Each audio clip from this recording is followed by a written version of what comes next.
Ömür bağıtım tapпай издеп kүйүп jansam da. Assalamu alaikum, урматтуу кыргыз элим, урматтуу Москвадагы мекендештер. Өзүңүздөр билгендей биз элге жардам берип баштаганбыз. Азыркы учурда область, Московский областта бир эжебиз бар экен. Эжебиздин айтышы боюнча 1 жылдан бери өзү 3 баласы менен эң кичинекей 6 айлык экен. 1 жылдан бeri ушул Москвада жашап келет экен. 1 жыл алдын күйөөсү Кыргызстанга кеткен бойдон жок экен. То есть үйдөн чыгып кетип, депорт болуп Кыргызстанга кетип калган экен. Ошондон бери жок экен. Азыркы учурда группалардан деле акчаны чогултуп жардам берип аткан экен. Бирок азыр кандай состоянияда өзүнөн барып толугураак маалымат алып, анан жардам керек болсо колдон келген жардам беребиз. Ассаламу алейкум. Кыргыз окшойсуңар, Кеттик анда туугандар. Урматтуу мекендештер, азыркы учурда Подмосковияга келдик, эжекебиздин үйүнө. Ушул домдо жашайт экен. Эжекебиз өзү уруксатын берди, ачык интервью бергениге себеби 1 жылдан бери кыйналып калыптыр. Элдин дагы жардамы керек болуп калышы мүмкүн. Андыктан биз менен бирге болуп тура бересиздер.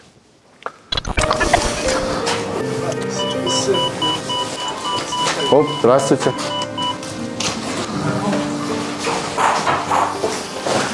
Баласы чыкты экен деп ойлоптум.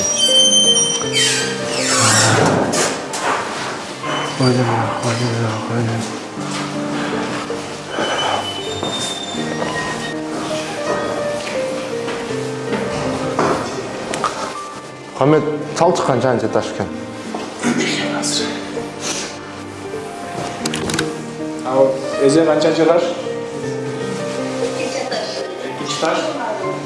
Жоқ, біз уже келдік екен, бәлезге көреріз. 2 таш ба? Болды. Ичкене ой керек патиңелер? Салам алейкум, жақсылар, тынчтар. Отырастары, қаяғына керек тақсыр? Жақта? Болды. Ассаламу алейкум. Салам алейкум. Эже қандайсыздар, жақсылар, тынчтар, отырастары, тынчтар. Қандай? Сәкен құдағаштыр. Салам алейкум. Көршпейсіңдер, жігіттер. Салам алейкум. Же орыс bu? Орысша сөйлейлі? Кыргыз эле? Ошол эже келдик. Ким кайрылды эле бизге? Сиз кайрылдыңыз беле? Ошол сизден толук интервью алсак болор эле? Ну, микрофон эже таап алат окшойсуң да. Работает, я включил, да. Эже сиз эле кадрга келип койбойсузбу? Жок.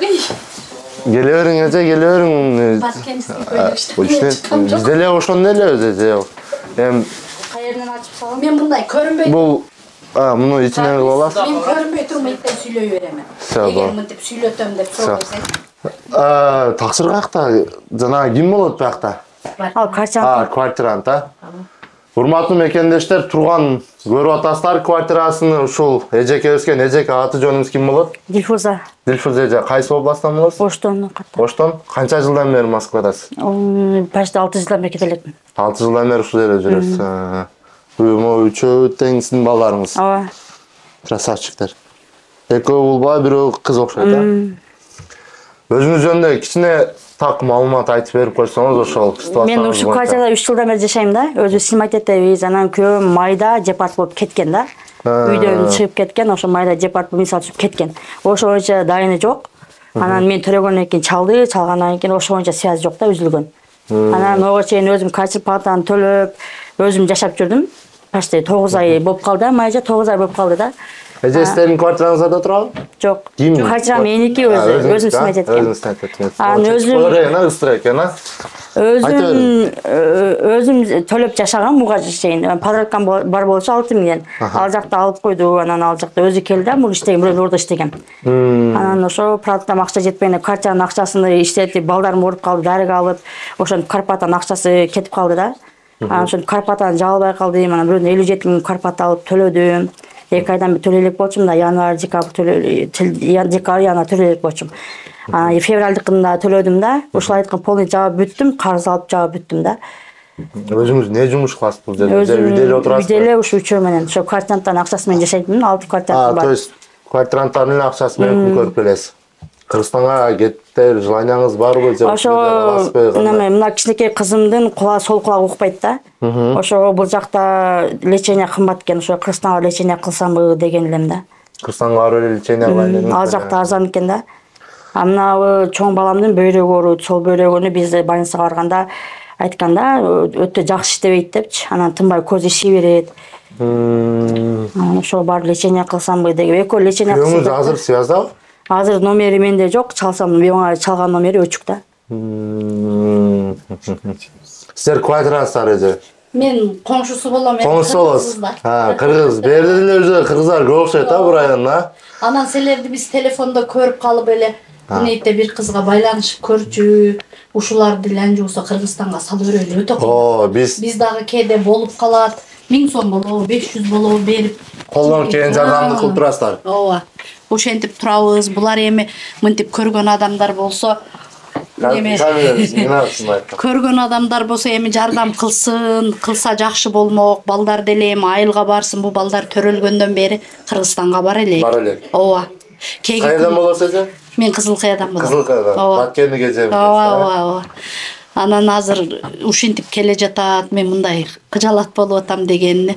Кой мен барып турайын деп келгенмин да. Жакшы кылып эже. Сиздер бете поддержка алып турасыздар. Бизде ушундай балдарыбыз бар экен, биз билбей жүрдүк да, буну кантип кетириш жолун эч таппай жүрдүк да.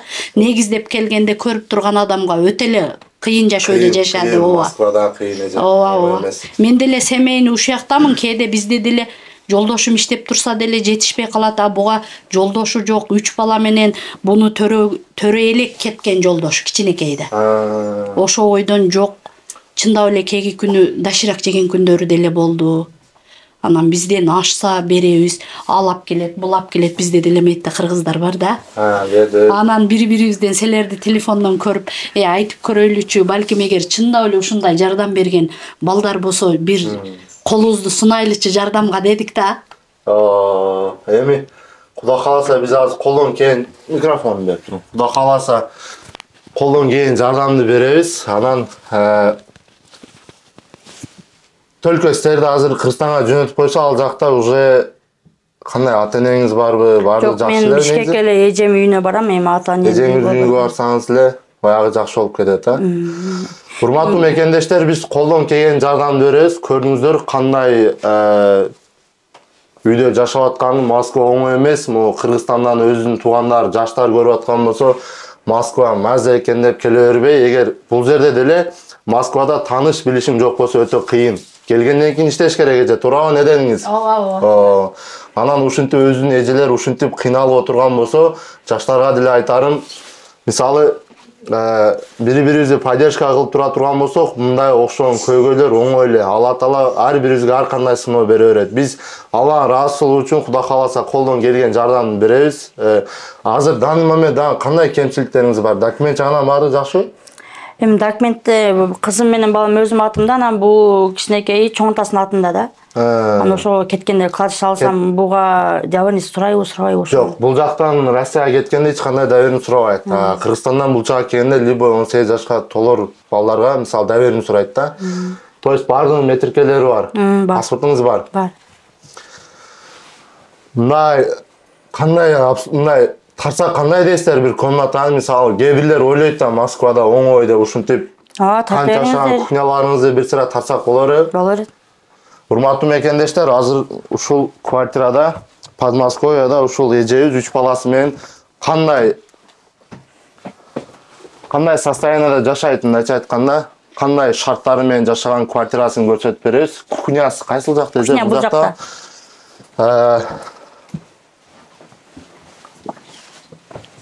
Ассаламу алейкум. Эже кандай жакшысызбы, тынчпы, иштериңиз болуп атат? Эже видео тартып берейикпи? Сейчас меня не снимайте. Все, сейчас. Көрүп атасыздар, кандай состоянияда жашап атканын эжекебиздин. Эми комментарийга жазып коюңуздар, биз кандай жардам берейик, кандай дагы. Бирок сөзсүз Кудай кааласа эртең же бир күн Кыргызстанга жөнөтөбүз. Андан сырт кандай жардам берейик, ошол боюнча дагы жазып коюңуздар.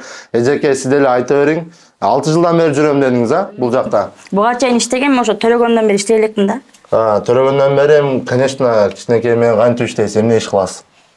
Өзüm ошо школада порда иштеп жүрдүм. Анан кече 1 ай алдын деле иштеп жүрдүм. Баламды үйдө курсанттарыма таштап иштеп жүрдүм да. Анан алар бир балам ошто иштейт, ден үйдө болот, ошо таштап иштеп аткам да. Анан ал да эже мен кыйналып калдым, анан өзүбүз эле карабайсызбы дегенден анан иштебей калдым да. Бисмилла. Менде бир сунуш болуп атат, урматтуу мекендештер. Азыр биз эжекебиздин билеттерин алып беребиз, кемчиликтерин алып беребиз. Андан сырт Кыргызстанга барып жакшы жашап кетиш үчүн ушул эжекебиздин картасыны коюп коеюн десем кандай дейт? Сизге деле чтобы баргандан кийин бизди көрүп жаткан туугандарыбыз кээ бирлери жардам кылайык барбыз, постоянно жазат да магачы. Ошон үчүн кааласаңыз өзүңүздүн картаңызды коюп коюк, себеби балдарыңыз эле жаш экен. Кыргызстанга баргандан кийин деле шаарга барасыз да. Туура ошол жерде деле мисалы 2 ай, 3 айбы же жарым жылга жете турган акча чогулса, кыйналбай анан өзүңүздүн турмушуңузду алып кете бересиз деген ойдо. Майли. Кандай карайсыз? Doğru. Ушуга кандай карайсыздар туугандар? Себеби 3 бала менен жаш энелерге кыйын, билесиздер. Ар бир аял кишилер бул биздин апаларыбыз болуп эсептелет. Ошо буюрса азыр кандай продукта жагынан кандай мисалы кыйынчылыктар азыркы учурда? Азыр пока продуктам бар, анан өзүм өткөндө паскага чыгып келгем да, ошодон иштеп продукт алып келгем да. Азыр продуктам бар. То есть азыр продукта кеңири жетет, Кудай кааласа, кеңири. Анда качан эртеңге билет алалы же эртеңен кийинге билет алалы? Мен мына жакты жыйнаштырып, хозяин менен сүйлөшүп, азыр алып берем, туруп тур. Хозяин менен сүйлөшүп, анан өткөзүп, анан кетишим керек да. Ошого 1 жумадай убакыт кетет го дейм. 1 жумадай убакыт кетет. Анда 25-терине алсак жакшы болот. 25-терин ала турган болсок, сиз кандай карайсыз? 25-не чейин биз жардам бергенден кийин эл менен бөлүшүп коюш керек да, жөнөткөндү Кыргызстанга. Бул жерде жөн эле времяны кетирбей, азыр иштерим бар деп атат го. Бул иш эмес да, азыр мына бир туугандарыбыз эле жардам берем деп атат. Мисалы картасына акча которуп берем деп атат. Билеттерин биз өзү алып беребиз. Билеттерин алып беребиз жеткенге чейинчи. Просто булардын мунун карзыларын жабыш керек да. Карзы канча бар эже? Канча бар карзы? Канча, мына ачык айта бериң, канча карзыңыз бар? Өзү ушу эжеден алгамда 57 миң алгам. 57 миң эжеден алгансыз. Анан канча карзыңыз бар? Ордон сырткары элден 5-10 миң ушундай карзым бар да. Сиз эже ачык айтың, мына сиз билесиз да, мисалы канча карзыңыз бар? Айбек деген акадан адамда карзы бар. Айбек деген акадан 5 миң карызмын. Анан мына май эжеден 57 миң алгам. Анан ондан сырткары өзүм 4 миң карызым бар. 57 миң сырткары. То есть биз эртең ушул карыздарыңызды жаап, мисалы да, билет алып берсек уже учуп кеткенге даярсыз. Даяр.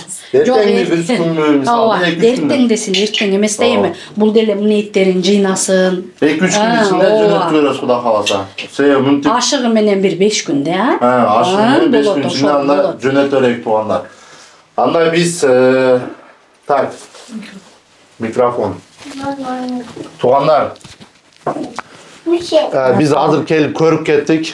Биз мындай өзүбүздүн көзүбүз менен көрүп туруп, андан кийин жардам беребиз туугандар. Себеби мошенниктер деле көп. Үйдө отуруп алып эле акча которуп коюп, мага жардам керек деп бизге жазбай эле коюңуздар. Биз эч кандай фонд эмеспиз, эч кандай посольство жагынан же болбосо биз Кыргызстандын бир фонд эмеспиз. Биз өзүбүздүн чөнтөйүбүздөн колдон келгенди Алла ыраазы үчүн жардам берип атабыз. Ошон үчүн келип көрүп, сиздер менен бөлүшүп, сиздер деле ушундайларга жөн карап койбостон, колдон келген жардамыңыздарды бере турган болсоңуздар, Кыргызстан өнүгө берет туугандар. Биз анда эжеке эртең келебиз, келип көрүп кеттик, Кудай кааласа. Паспорттарыңызды мага WhatsApp'тан жөнөтүп койсоңуз, биз бүгүн билет алып коебуз. 5 күндөн кийин алып койгон да. Эртең анан болсо балдарды алып чыгып көрсөтүн да, кийинтирип, подготовка биз өзүбүз деле кылып коербиз да. Апарып, мисалы, торговый центрлер. Мынетте кыргыздар бар да аялдар. Сүйлөшкөнбүз ошону. Сиз айтыңыз дегенди мен деле кичине Бар карап туйлап атса бар. Жолдошума тешеп айтыңыз, если кладыш жасата турган болсо, бул 3 баласы менен кантип барат, ошолорду мен жакынында биринчи пакет мага берин. Бундан тартат. Анда туугандар, эртең биз эжекебизди жаш балдары менен алып чыгып, торговый центрлерге алып барып, Москваны көрсөтүп, прощальный кылып, то есть айтканда, кийимдерин алып берип, жаш балдарын бурса, кандай дейсиз же? Бир сыра кийинтирейик, мисалы. Ке салам кылып коебуз. Абдулла, салам кыл. Ке салам кылабыз. Исхак, салам кылып кой. Аслан кой, эси көп Исхактын. Көрүп атасыздар туугандар.